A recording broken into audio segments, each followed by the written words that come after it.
Hello everyone, welcome back to another video on business analytics. Today we will discuss about why we are using models in business analytics. If you're watching my video for the first time, make sure that you watch my first video on Introduction to Business Analytics. These are the topics we are discussing today. What is meant by a model in business analytics? What are the three ways in which a model can be represented? What are decision models? And the very important topic, break-even decision model. A model is an abstraction or representation of a real system, idea, or an object. That is, a model is not a real world, but merely a human construct to help us better understand the real world systems. Building models helps us understand the problem we are investigating solutions for. The extent to which a model aids in the development of our understanding is the basis for deciding how good the model is. So a model should contain almost all the important features of the real world system. We can represent a model in three different ways. First, by using written or verbal description. Second, by using some visual representations. And third, by using some mathematical formulas. Let us discuss the various forms of a model by an example.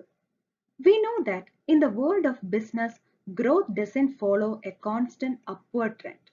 Instead, it takes the form of an S-shaped curve that naturally dips during the life cycle of a business.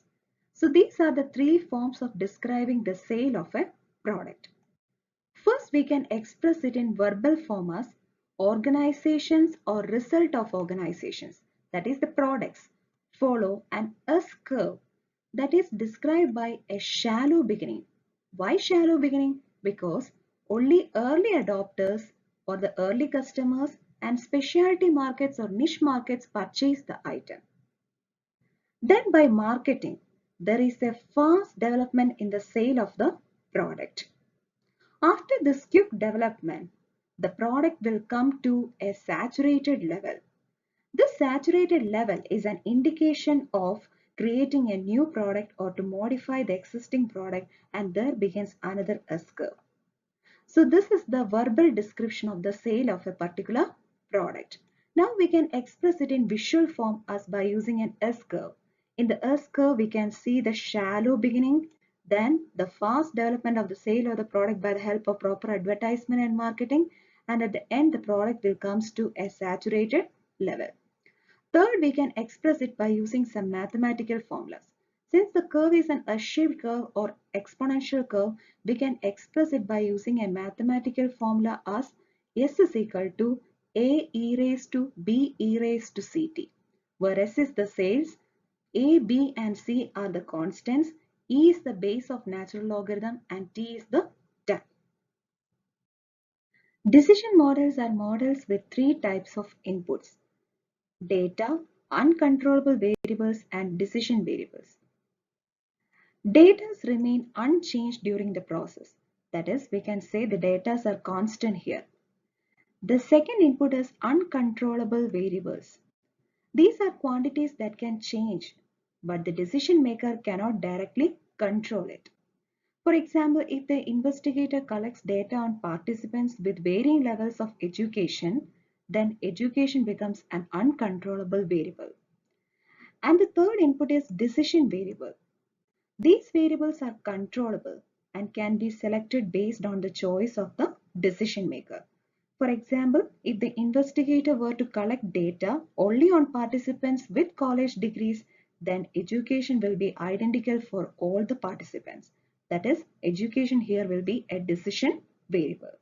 So by the use of these three types of inputs, the decision model is able to provide an output that will be a measure of the business or product performance. Now moving on to the very important topic, break-even decision model. Break-even models helps to understand relationships between price, volume and cost. It is a practical and popular tool for many businesses, especially startups. There are three simple ways to do this.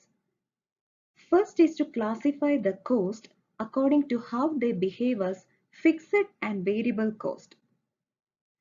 Fixed costs are those that occur regardless of whether you make a sale. That is, for example, insurance, wages, salaries, rent, advertising costs, etc. Variable costs are those that occur in making a sale. For example, commissions, packaging, royalties, merchant fees, etc.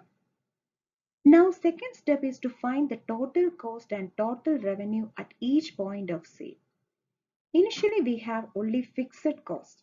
So the total cost also begins from the fixed cost and then goes parallel to the variable cost. So total cost is given by the expression total cost is equal to fixed cost plus n into variable cost, where n is the number of units produced or sold. Total revenue depends on the number of units produced or sold and the price of each unit. That is, total revenue is equal to number of units produced or sold multiplied by the price per unit. Now the third step in break-even analysis is to find the point where the total cost is equal to the total revenue. This point is called the break-even point. So break-even point is described as the point where there is no profit, no loss to the company because the total cost is equal to total revenue. If the number of units produced or sold is less than this break-even point, the business is in loss. As we can see in this region, the total cost is higher than the total revenue. If the number of units produced or sold is higher than its break-even point, that region is called a profit region, as we can see here that the total revenue is more than the total cost. So first we verbally describe the break-even decision model, then we visualize the model. Now we are going to express it mathematically. We know that at break-even point, the total cost is equal to total revenue. Now we will write the expressions for total cost, that is total cost is equal to fixed cost plus n into variable cost and total revenue as n multiplied by the price per unit. At break-even point, we equalize the above two equations and we will get n into price per unit minus variable cost is equal to fixed cost. And finally, we arrive to the mathematical expression for break-even point, that is n is equal to fixed cost divided by price per unit minus variable cost. Let's see what are the benefits of break-even analysis. As we told, it helps to find the relationships between cost, volume, and returns. Break-even analysis helps entrepreneurs and finance providers to better understand the viability and risk of a business idea. Moreover, the calculations here in break-even analysis are very simple and easy. So these are the advantages of break-even analysis. Break-even analysis can be used only to analyze one product. This is the major limitation of this analysis because most of the business sells more than one product at a time nowadays. Second, it is an unrealistic assumption. That is, the products are not sold at the same price at different levels of output. As a result, fixed costs do vary when output changes. So it's hard to distinguish between fixed and variable cost. Third limitation is that the sales are unlikely to be same as output. That is, there may be some buildup of stocks or wasted output too. So these are the limitations of break-even analysis. Now let's do a practical example for break-even analysis. The fixed costs at company X are $1 million annually. The main product has revenue of $8.9 per unit and $4.5 variable cost. The first question is to determine the break-even quantity per year, and the second question is to find the annual profit if 2 lakh units are sold. It's very easy for us to do the first question because we have the mathematical formula with us to find the break-even point.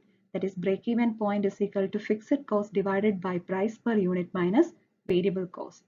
From the question itself, we can find out what is the fixed cost, variable cost, and price per unit. That is, fixed cost is equal to $1 million. That is $10 lakhs. Variable cost is $4.5. Price per unit is $8.9. So putting into the equation, we will get the break-even point as 2,27,272 units. Now, the second question is there any profit if we are selling 2 lakh units annually? We know that if the expected production or sales is less than this break-even point, the company will have loss. Or if the expected sale or production is more than this break-even point, the company will have a profit. So rather than doing any calculation, we can find out whether the company is getting a profit or loss if it is selling 2 lakh units annually. But still, we will find out it by using some mathematical formulas. That is, profit, we know that total revenue minus total cost. We have the equations to find total revenue and total cost. Substituting all the values, and instead of the break-even point value, we substitute n is equal to 2 lakh. We get a profit of dollar minus 1,20,000.